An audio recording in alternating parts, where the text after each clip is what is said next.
He's an Atlantic City regular, performs all over the country. One of the biggest, sweetest guys I know. Get excited, get excited. Come on, let's try one more time. Get excited, get excited. Oh, let's give it up for Brian Steadman, y'all. Let's go.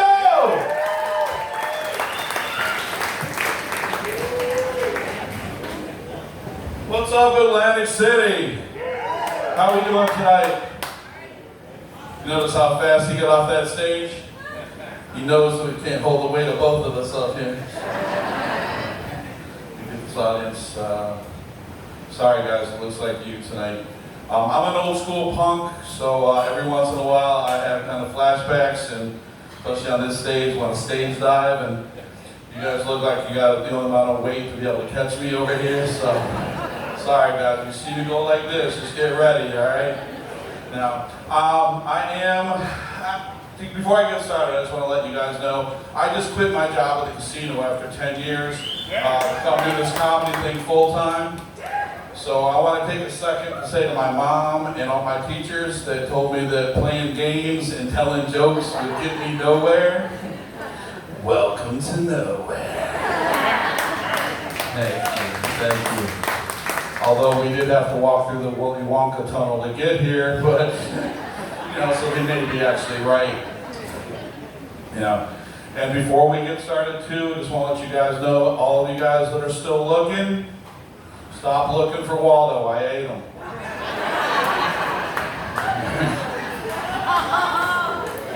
Hey, he was cute, he was hungry, that's what we do. Now before we, I just want to let you guys know a little bit about myself. I'm a little bit messed up. I've been shot twice, I've been stabbed 7 times. I was born and raised in Detroit and moved to New York in the 80s to feel safe. And I'm the smallest and youngest male in my family. Take that one in, yeah. There's a whole lot of fighting in my family, mainly about cheeseburgers, and I did pretty good. So I made it out of the family like that. Somebody said they've been married 42 years. Where are you guys at? Over here, 42 years? What's the secret of the longevity? Coming here without your husband? Okay, I got it.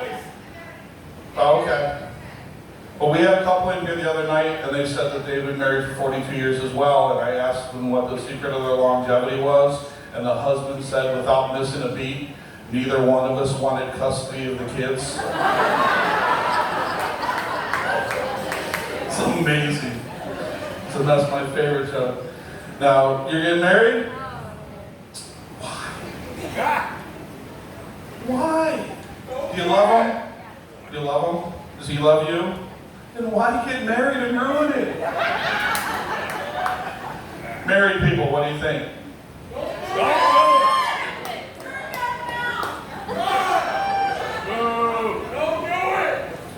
The best way well, you can definitely back me up on this one. The best way I've ever heard marriage described is marriage is like a tornado. There's a whole lot of blowing and sucking in the beginning, but in the end you'll lose your house.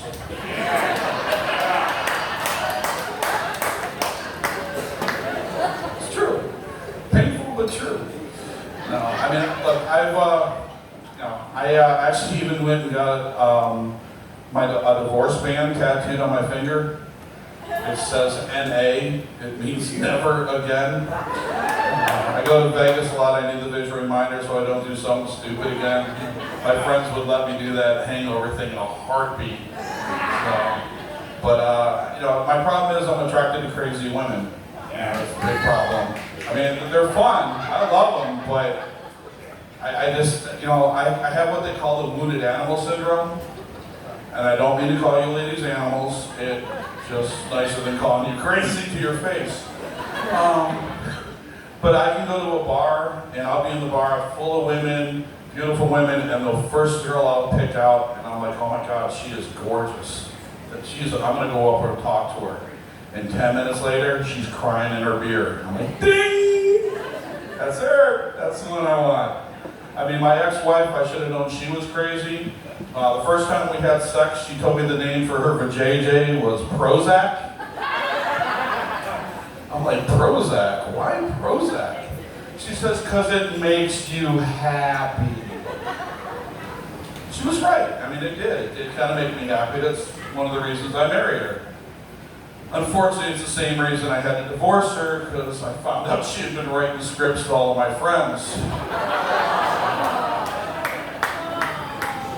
Sorry, guys. I'm still a little bit bitter about that one. No, it's... now that I'm living here in Atlantic City, I love it here. I mean, I've lived all over the country, and I think I finally found the perfect place for me here in AC. I go to work at night at 7 o'clock at night, and this place is like keeping up with the Kardashians. You guys have seen it. Everybody's dressed to the hill, makeup done perfect. You go into the valet parking area, there's $200,000-$300,000 cars sitting out there. Problem is, I'm still a pretty big degenerate gambler, so I don't leave here until about 5 in the morning. And Atlantic City turns into Naked and Afraid. Especially out on that boardwalk. There's like danger around every corner, stuff coming up from underneath the boardwalk, you know, demanding $1, you know. Even the cats, you guys see the boardwalk cats out there? How cute are they? Yeah, how cute are they? The one's acting all cute, so you're like, oh, isn't he cute? You bend down and the other one's slashing your back pocket, taking your wallet. It's amazing. You know, and then in Atlantic City, we have this homeless guy in Atlantic City. His name is John. To give you a perfect example why I love this city so much. Name is John, nicest guy in the world. And instead of actually begging for money, he sells pamphlets with inspirational drawings and notes on them. He's a really nice guy. Well, the other day he came up to say hello, like he always does, and he passes by and I look, and on the back of his sweatshirt, it said, "Please don't feed the whores drugs."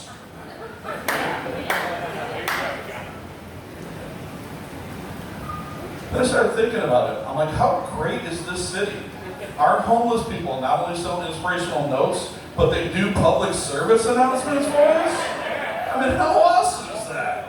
The only thing that would be better is if I could finally convince surveillance to give me the security videos of the girls walking out of the nightclub at about 3 a.m., trying to walk in their high heels, looking like newborn giraffe, trying to walk for the first time.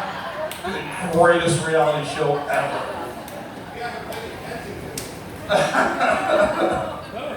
Trust me, it's got nothing on AC. Nothing has anything on AC now. I love it. I mean, you guys, the craziest thing I've ever seen in the casino is I used to be the floor supervisor in a poker room, and I actually watched a 70-year-old guy punch a lady in a wheelchair in the face, rocked her right back in her chair. I'm the floor person that has to deal with that. You know how hard it is telling your parents they're not allowed to play here anymore? It's ridiculous. You know, but I do love the city. It's, you know, I don't think I'd ever live anyplace else. I can't. Any single guys in the audience? One? Wow, okay. You just cock-blocked yourself because you just said woo and just got the elbow in the ribs. I saw it. Wow. Alrighty then. Well, then this advice is for you. Okay, let me rephrase it. For all you guys who want to wait for your girls to go out before you go to bed before you go out tonight, I have 3 words of advice for you. Consider this the public service announcement of the evening. Number 1, some of the girls down here do charge by the pound. Okay, when you're my size, that gets a little expensive. Number 2, and what I thought should have been a slogan for Atlantic City, is always look for the Adam's apple first.